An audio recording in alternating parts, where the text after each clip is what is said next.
Well, I'm Bill Bronson from here in Great Falls, Montana, and I'm here today with Brian Morgan to share a few stories about Charlie Russell and his art. From a historical standpoint, Russell was born in St. Louis, Missouri in 1864. His father was a fairly prominent businessman in St. Louis at the time. This is right around the tail end of the Civil War. Charlie, it's safe to say, was not the ideal student. His parents had hoped that he would have a great career ahead of him, much as did his father. But he had other things in mind. He had read some of the early, what we would call sort of pulp stories about the West, and was fascinated with this idea about traveling to the West and becoming a cowboy. And he kept arguing with his parents about the subject, and they sent him to military school in hopes that they might be able to bring him in, but that was not successful. And finally, when he was about 16 years of age, he wore his parents down and persuaded them that he should be allowed to travel out west, which they allowed him to do. And so in 1880, with another individual, he came out to what is now Helena, Montana, and with the idea that he was eventually going to find some work on some of the early ranches that were being developed. Now at that time, ranches were not like they are today. Most people who had any kind of cattle would simply take them to an area where there was a lot of grass and just turn them loose.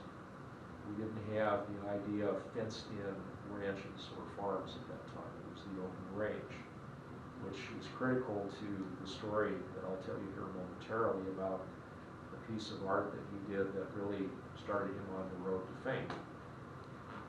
But he actually started working around 1880. I think it was in 1882 he became what we call a night wrangler, where he would be responsible for keeping track of all the horses that the cowboys rode during the evenings while they were resting. And Charlie's job was to make sure that all the horses stayed together and didn't get run off for one reason or another.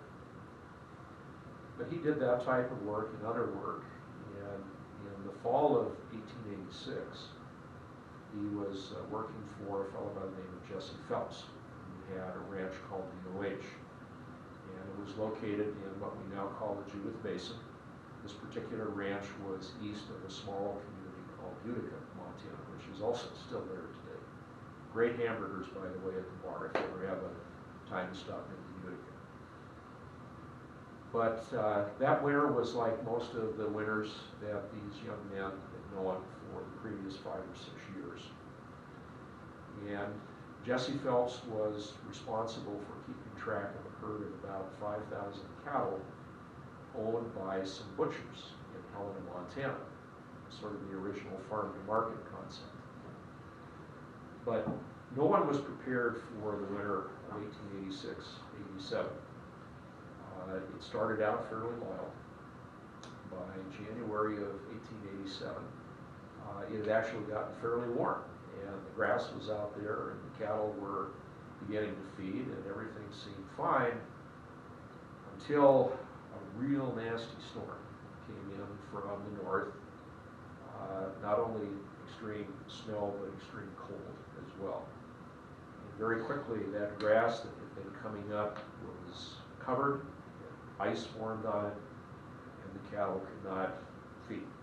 And they eventually, as happens in that situation many times, they began to get sick, they lose weight, and eventually they die. And they become fodder for the wolves and the coyotes that had hung out in those parts for years. And the coyotes still do, as a matter of fact. But anyway, Jesse Phelps needed to report to Louis Kaufman down in Helena what was the status of the herd. And he said, I'm going to write a letter to Mr. Kaufman and tell him that things don't look good. And Russell had a notion. He'd already been doing a little bit of art at that time. He said, well, I'll paint a picture of what's happening out here, and you could include that in the letter to Mr. Kaufman. And this was the origin of what Russell called Waiting for a Chinook, but eventually became known as the last of the 5,000, a reference to the size of Kaufman's herd. And Russell essentially took the back of a little box that they used for the old paper collars they used to have at that time. And just using some very dark and dank colors, he painted a picture of a steer that was completely emaciated. Its tail, if you knew anything about cattle, you could tell that the tail was worn down, which was a sign that wild animals had noted that it was in distress, and they were starting to nibble away. I've actually seen that happen. I saw an instance of that here about a month and a half ago when I was down on a ranch southeast of Dillon, where the coyotes were starting to come out when the cattle were young. And it's a cattleman's worst fear. Horrible thing today, it was a horrible thing in the 1880s. But in any event, Russell painted this little picture of the steer, emaciated, you could tell was probably on its last legs, with the wolves just sort of circling around, just waiting for the right moment of weakness or death to pounce for the last time. Long story short, Russell gives this little painting to Jesse Phelps and said, here, you can include this with the letter. And I think most Russell biographers have reported that Phelps looked at that and said, I don't have to send a letter. This picture says it all. And so they sent the picture to Kaufman. He got the message right away about what was happening to his herd. But Kaufman did a very interesting thing. He just didn't keep that little painting to himself. He shared it with his friends in Helena. And within a matter of weeks, there were stories circling around Helena and much of what was then the southern part of Montana about this young cowboy artist out in the middle of the Judith Basin by the name of Charlie Russell.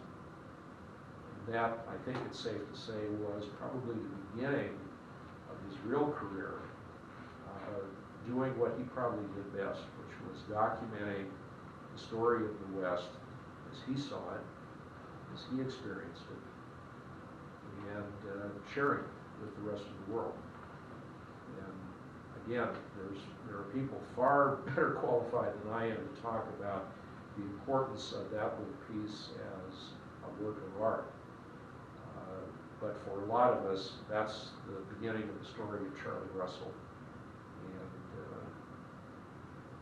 Again, the only thing I guess I can share about it is the significance of that little painting to me actually was something that I experienced in my own life. About 1964, 65, we had a horrible, horrible winter up on the High Line where I was growing up as a kid.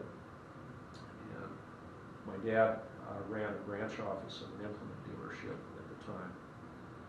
And during the spring of 1965, as I did a lot of times when school was out, I would travel with my dad to visit a lot of his customers. And we were traveling south of Malta, Montana, on the way down toward what's now the Fred Robinson Bridge across the Missouri River.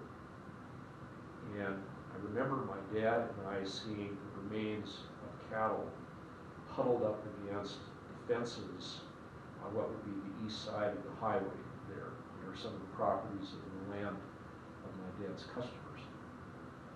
And of course, these are the remains of emaciated cattle that had all bunched together in the winter and had died because the ranchers couldn't get to them in time. When you see that, and then you see Russell's picture, which, as I said, he called it Waiting for a Chinook, the hope that southerly wind would come in and be everybody's salvation. But everyone knows it as the last of the 5,000. As I said, when you can see that in your own lifetime, you can see that happen to cattle, you have a sense of what was going through Russell's and Phelps's mind.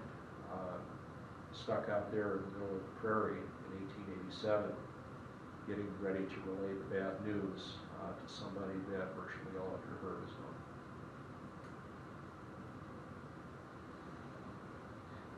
Well, we've come through a winter that Just like that. is very reminiscent of that winter of '64, and the winter that postcard was first mailed in. And it makes you realize that Montana as a land really hasn't changed much. I, today, as a working artist, work in a facility that is almost like this, is cabin-esque. And of course, there are technologies that are available, but Russell barely had electricity in here, and maybe even painted with kerosene lanterns at time. And I am still awestruck that he was able to produce the enormous work and the colorful work and the quality work that he did with the lighting at the time. I know what it takes to create a painting with all kinds of different lighting. And he worked a lot in the morning hours between 6 and noon. And this is southern facing, of course, but I'm thinking about how the light would have come through these windows and the available electricity that he worked with and was still able to do what he did. Truly a remarkable artist and philosopher and man in his times. And I'm not surprised that his genius came through at that young age with that limited resource of that cardboard that came in a package with a shirt that launched his career.